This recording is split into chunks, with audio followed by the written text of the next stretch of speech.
Hi, I'm Kris Vallotton. I'm the author of the book School of the Prophets, and welcome to session number 8, which is the number of new beginnings for all the prophetic people, right? So this is new beginnings. So if you didn't like the other sessions, you're really going to like this session because it's new beginnings right here.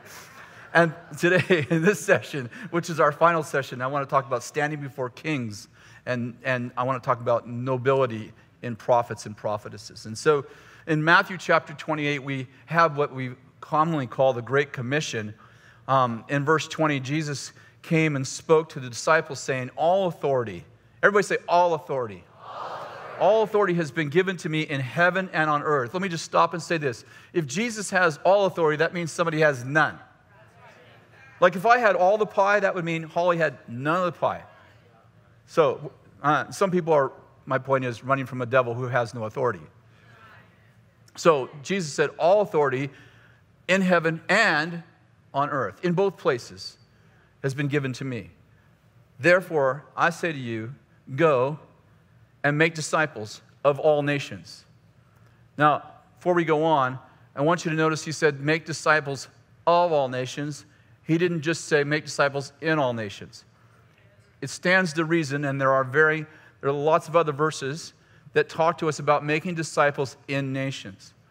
But it doesn't take away from us making disciples of nations. In fact, the command to Abraham was that you're going to be a father of many nations. I was, this is probably about a month ago, I was just praying one night right before I went to bed, and I felt like the Lord said to me, I've called you to be a prophet, not just to nations, but of nations. I'm like, okay, what's the difference? Well, a prophet to nations speaks to them about what they should do. But a prophet of a nation becomes a part of that nation, takes ownership of that nation, and becomes a father of that nation. I have called you to be a father of nations, and not just a father to nations. And so how many know Abraham was a father not to a nation, contrary to popular opinion, but Abraham was a father of many nations.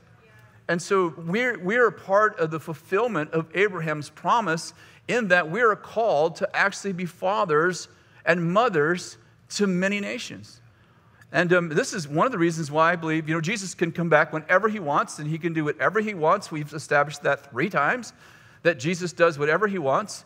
But I think this is one of the signs of the times, that actually when Jesus comes back, that there would be many nations. In fact, here, Jesus said all nations, that we would make disciples of many nations, that when Jesus returns, there would be many nations, or maybe all nations, actually being fathered, being discipled by believers. And I think that should be a goal of ours. I mean, we should think big. And here's part of the challenge. If I believe I'm a broken down sinner saved by grace, and I was a sinner, remember, while we were sinners, Christ died for us. But I didn't stay a sinner when I received Christ. I became a saint. And then I became a part of a royal priesthood. And then I became a part of a holy nation. So how many of you understand that he is King of kings? And you're one of the kings he's king over.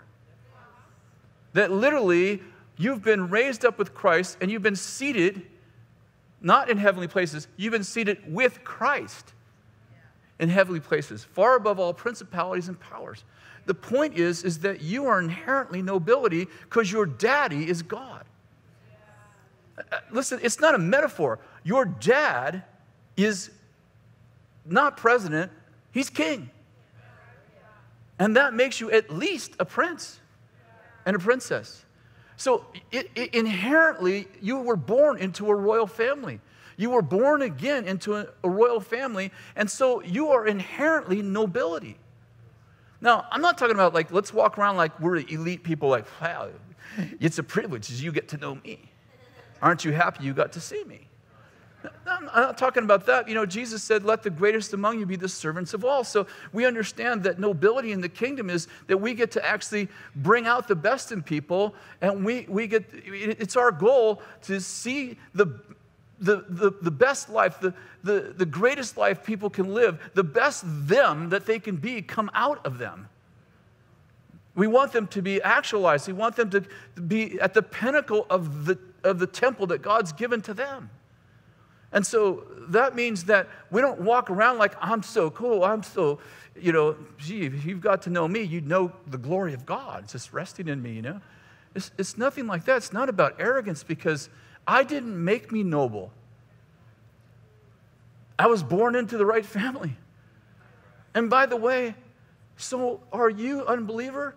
You were born in the right family too. You just don't know it.